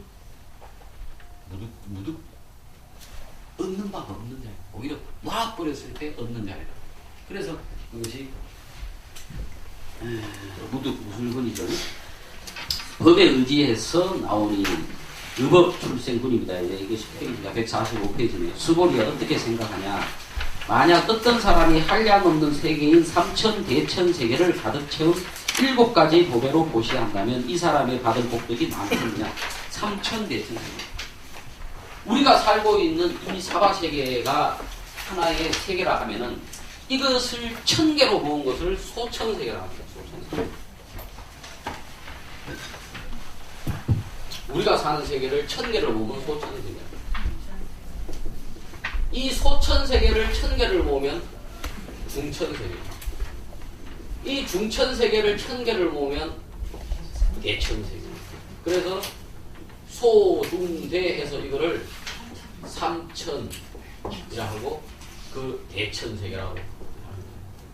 그래서 이 삼천대천세계라고 하는 것은 1000 곱하기 1000 곱하기 1000 이러면 10억인가? 10억일 거야 아마. 우리가 지금 살고 있는 이 은하계 우주를 10억 개를 모아놓은 것이 삼천대천세계의 그 규모라고 하는 것이 엄청 크죠. 아마 이것이 어쩌면은 현대 뭐 자연과학 천체학에서 천체물리학에서 말하는 우주의 크기가 뭐 있다 하던데 그거하고 맞는지 어쩐지는 모르겠습니다만 우주라고 하는 것이 어디 그것만 하겠습니까? 그보다 더 클 수도 있습니다. 옛날에 부처님 제자 중에 어떤 사람이 부처님 도대체 우주라고 하는 것은 끝이 있습니까? 끝이 없습니까? 그러니까 부처님 그에 대해 대답을 안 해요. 그래서 어떤 사람은 그 부처님이 그걸 잘 몰랐기 때문에 대답을 안 했다 하는데 그렇지가 않습니다. 그것은 대답을 안 하는 게 맞는 겁니다. 왜냐하면 그건 대답을 할 수가 없어요. 그것보다 더 크다. 우주가 끝이 있다. 없다라고 말할 수가 없는 게 내가 우리 12처 이야기 했죠. 12처.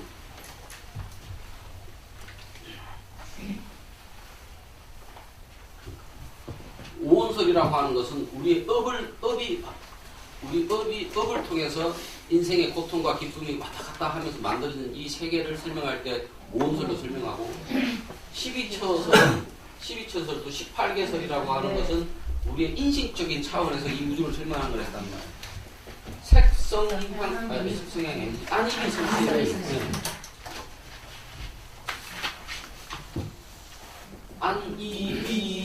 안이비설신의 요거에 대한 색성향 미촉법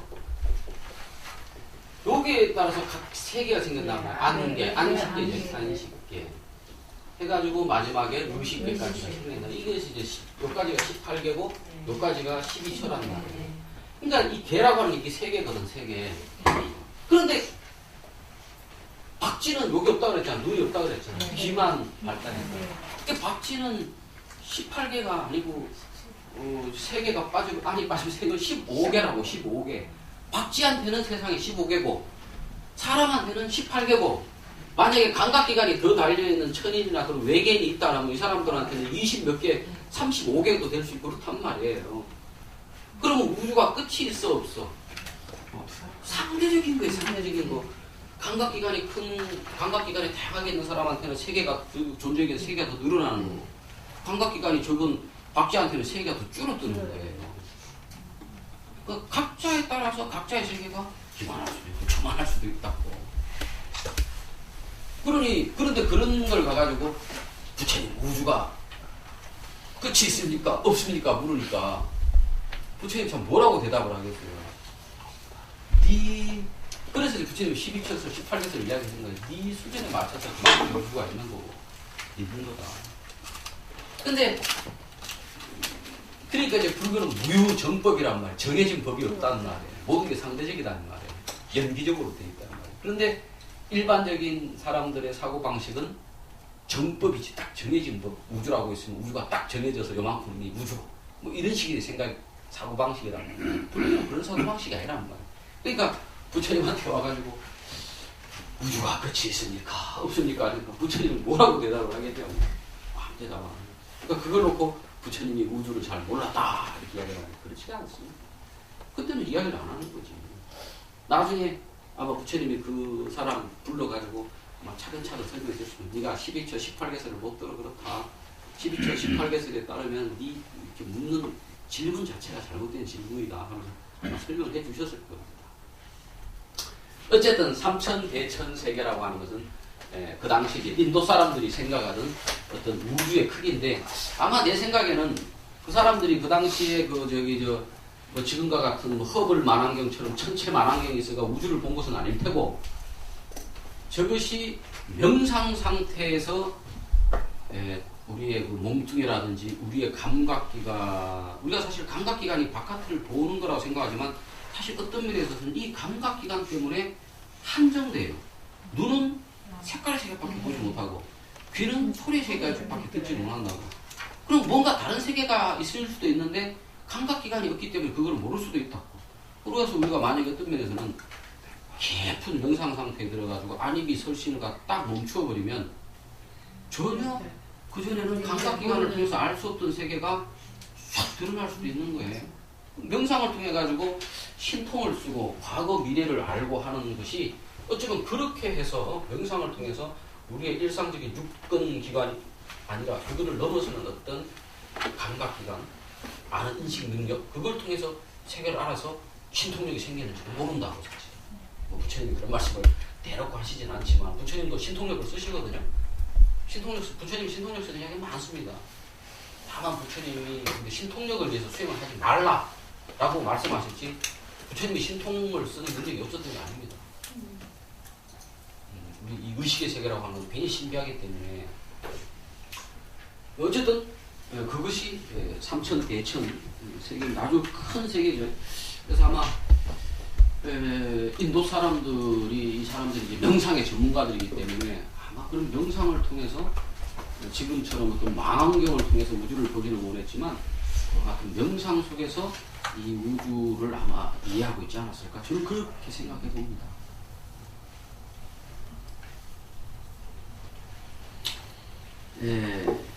그런데 이렇게 큰 세계를 삼천대천 세계를 7가지 조배로 보시한다면 7이라고 하는 숫자가 참 재밌는 숫자입니다. 이게 7이라는 숫자가 달이 없다가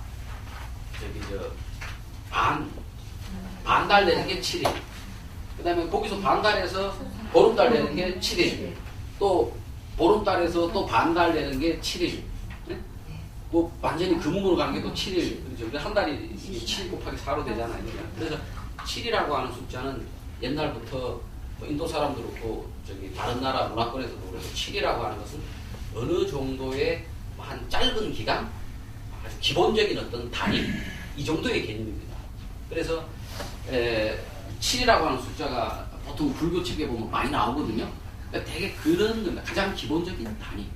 그래서 부처님이 탁 깨닫고 난 다음에 이제 깨달은 내용을 설법을 하려니까 일반인은 이해를 못할 것 같고 자기한테 옛날에 도를 가르쳐줬던 그 명상 가르쳐줬던 스승한테 가르쳐주려고 천안통을 열어가 그때 스승이 어디 있는가 해보니까 이미 일주일 전에 죽었더라 이렇게 나오거든요.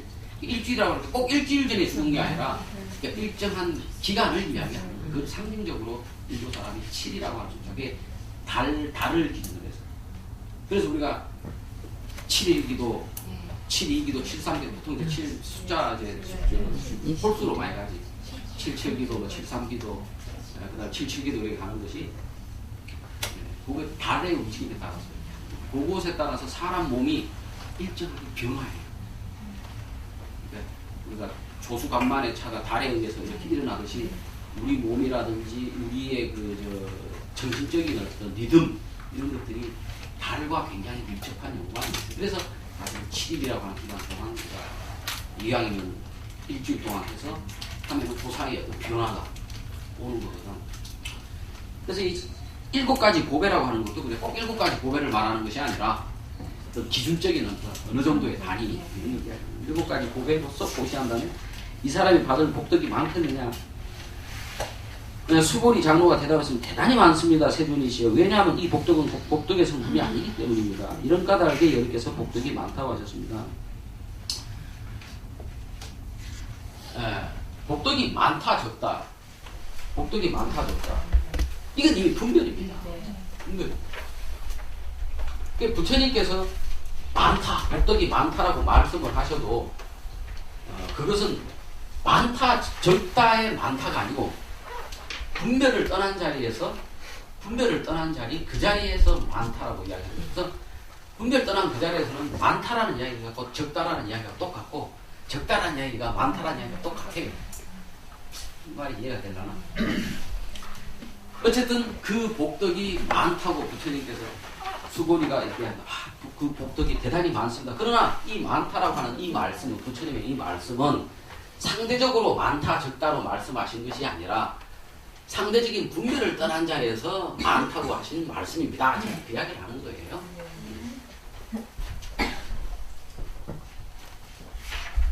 만약 어떤 사람이 이 경에 있는 사국의 등을 받아서 사국의 약견 세상이면 뭐 직견이라는 이런 거 있죠. 여봉, 한포용, 여로여기든 응장여시라는 이런 금강경에는 그 사국의가 몇 송이 나옵니다.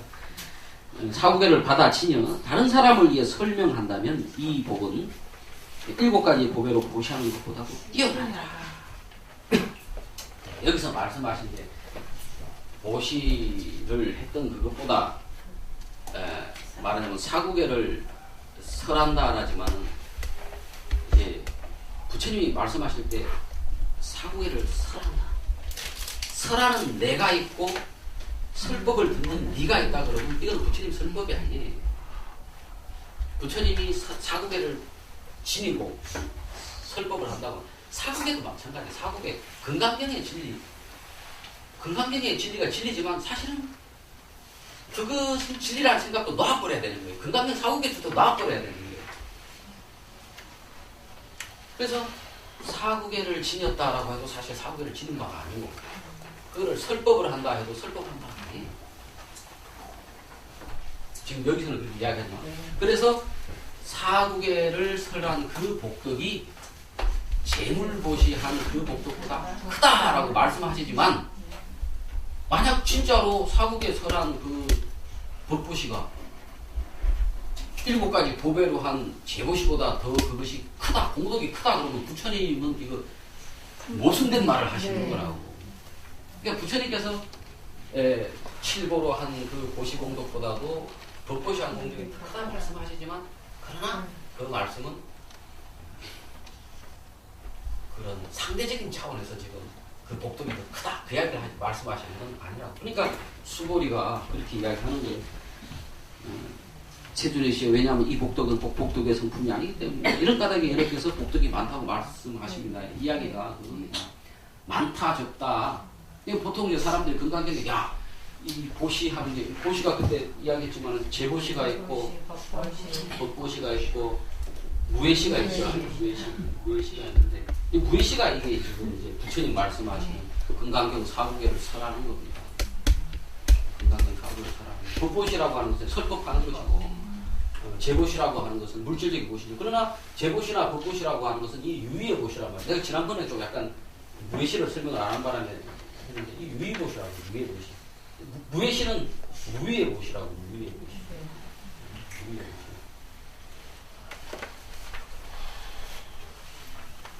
이 부처님이 금강경 사구계를 설하는 건 이 무예시인 거죠. 무예시. 그래서 설한다 하지만은 설하는 것이 네가 있어서 듣는 네가 있어서 설하는 내가 있어서 설한다?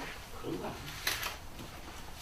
설하되 설하는 바가 없고 듣되 듣는 바가 없는 거예요. 그것이 진정으로 사구계를 설하는 거예요.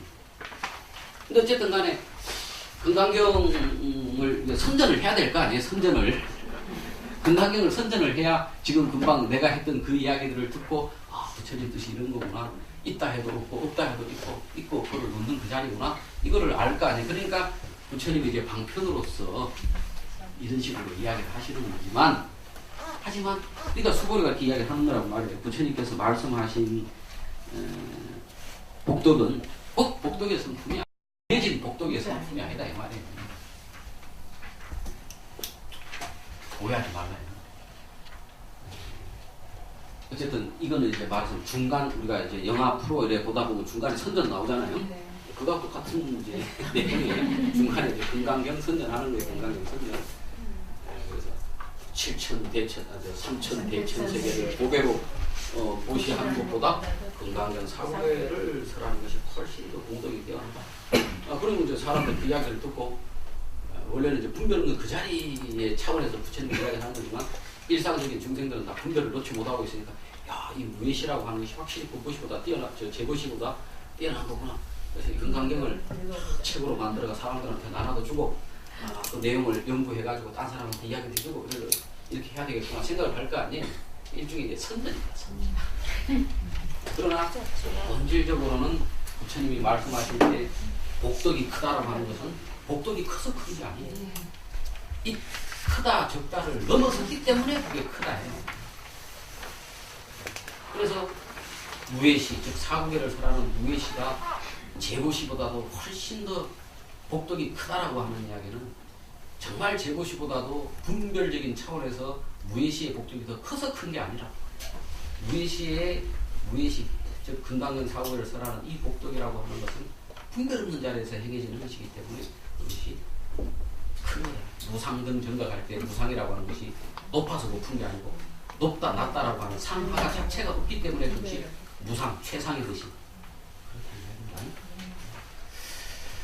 자 오늘 2개송을 했네요. 2개송만 깊은 감이 들어가는 수가 제 목소리가 좀 잘 들립니까? 네.